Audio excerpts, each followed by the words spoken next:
All right, welcome to BSAD 111, Investing in Strengths, and this is week 2 or module 2.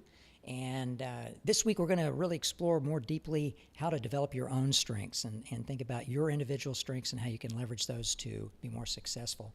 And speaking of success, I wanted to give you a few statements that we've gleaned from the research of Gallup on strengths in the workplace. So thinking about strengths in the context of working with other people in an organization.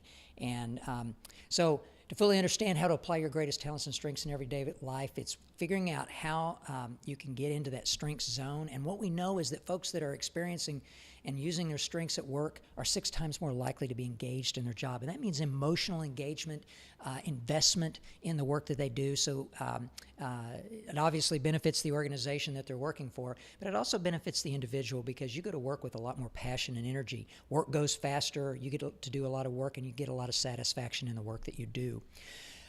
Folks that are working out of their strengths, using their strengths daily, especially at work, report having an excellent quality of life, 3 times more likely to have an excellent quality of life. You look forward to going to work. You're much more likely to be telling your friends that you work for a great company. You're more accurate. Mentioned that before. Another thing that we know about those that are working out of their strengths are more positive. They have more positive than negative interactions with coworkers. This is really important too. If you've already had experiences of working with other people and having a job, you know that work is so much better when you have positive interactions with the people that you work with. If you connect with at least 1 or 2 people at work and enjoy being with them because they're positive and you're positive, work goes a lot faster and it's a lot more fulfilling. Again, we mentioned it before, but you work faster. Another thing that we know about people that are working out of their strengths is that they tend to have more positive, creative, and innovative moments. So you contribute more to the organization, and oftentimes you get noticed for that contribution. Another thing that often organizations really notice in their employees is whether or not they treat customers well. If you are great at working with customers, your interactions with customers are very positive and get to good solutions and resolutions, then you're going to get recognized by an organization. Again, overall, you achieve more daily when you're working out of your strengths. Okay, so everybody's had an opportunity to take StrengthsFinder. You've got that report. We encouraged you to get the Strengths Insight report, download it onto your computer. Please do that if you haven't done it already. You need to have it accessible because you'll be using this throughout the course, especially in your coaching session. So you've downloaded it. Here's the first 3 pages of my own Strengths Insight report. And so what we want to do and what we want to think about with the report, one of the assignments that you had was to go through that report and to highlight phrases that most resonated with you. And what we're looking for there is we're looking for you to be able to make this report your own, personalize it to you, and you can do that by going through and highlighting those phrases that are most accurate to who you are. Maybe they even describe situations in which you actually had those exact behaviors. Now, we also have to recognize that when you took StrengthsFinder, it only took 30 minutes on the internet, so there could be some of those statements that don't quite fit. And it's up to you to own as much of this report as you can. And so looking for examples of when it's happened in your past is another great way to think about the report as you read through that and embrace that information that you have about yourself. Again, it's your top 5. These aren't all the strengths that you possess. You have more than 5. But we chose to start with a report that gives you 5 because that can help you focus on some of those strengths and really learn about strengths-based development and how to create opportunities to utilize those strengths in a more focused manner. And if we gave you all of your strengths at once, it probably would just be overwhelming. So we'll start with 5. And when we think about our strengths, I think it's important. I'm going to revisit a slide that I shared with you in that first presentation because I wanted to go back and dive in a little bit deeper about how we experience these themes. And so the first one is, really, again, I guess overall, this is about understanding who we are. And here's some very specific ways to think about this. So for instance, they describe us. And what I've done is I've set 2 themes out there to kind of contrast how people experience this description piece. So when we think about a person that has high woo, this is this is a person that really enjoys, gets a lot of energy from opportunities to be with new people. So going to a party or going to an event where they don't know anybody is really pretty energizing to them.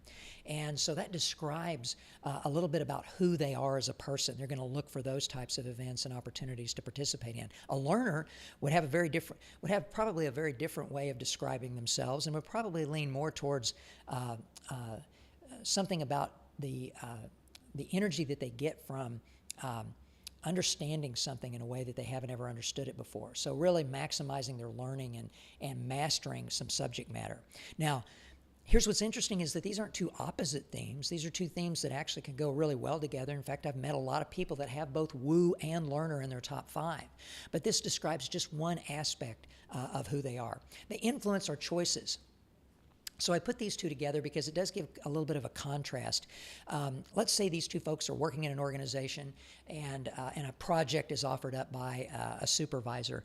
And a maximizer is going to look more for opportunities to be involved with things where they can be involved with it over a longer period of time and have the ability to just continually improve whatever's going on within that project. So if it lasts a long time, that's okay with them. A restorative person is much more likely to select projects and make a choice on a project that they would participate on is if it was project-oriented, if it had a beginning and an end, and that person could see that termination point.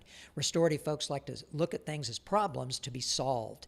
And so once the problem is solved, they're ready to move on to something else, whereas the maximizer can continue to find opportunities to do more and more. So for instance, a maximizer might make a great manager of people because people are constantly developing. They're never done. The problem is never over with.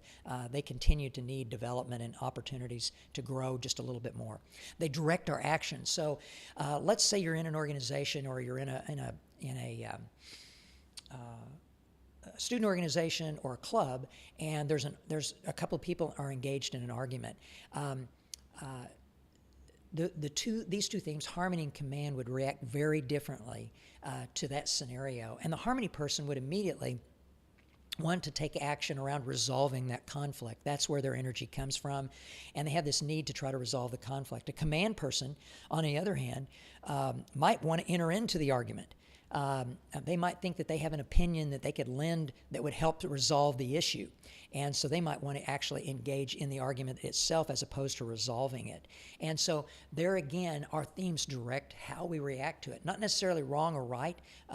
Sometimes it's important to go ahead and argue things out to finish them. And in other situations, it's more important to have that harmony perspective to say, hey, we're not getting anything done as long as we're arguing. So it depends on the situation. But those two themes can react very differently to the situation. And certainly the theme is directing the action.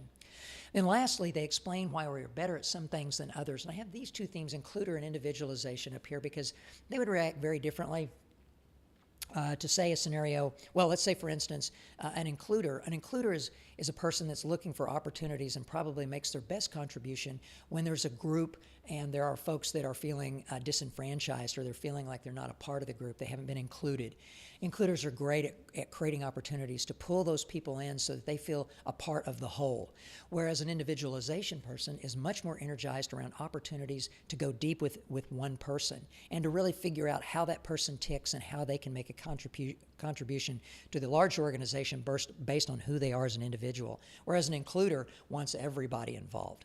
So those are two themes that are both needed within an organization and maybe specific situations. One theme is a little bit more, can be a little bit more of a contribution than another, but both are needed at different points in time. All right. You got your report, and now you have these words that describe you, and hopefully they describe you pretty accurately. But now we need to go further than that. We need more than just the opportunity to name the themes that we have, which hopefully that's what StrengthsFinder did for you. And now we need to go on to actually claiming those themes. And I think the best way to think about how you claim the information that you have is to think about examples that come to you as you're reading your report and you're thinking about the words in the definitions. Think about those times in your past where those situations might be illustrated by what you just read in the definition. So you're looking for opportunities in your past to be able to verify that this is a behavior that's pretty consistent with who you are. Once you've claimed it, then it's important to take that next step of aiming your strengths at something. And this is really about applying your strengths. So looking for opportunities immediately to apply that strength that you have a better understanding of, or maybe a first understanding of, that you've never even known that you possess that particular strength. Now it's time to figure out how to apply it in a way so that you can feel the success that you have with actually using that strength to accomplish something.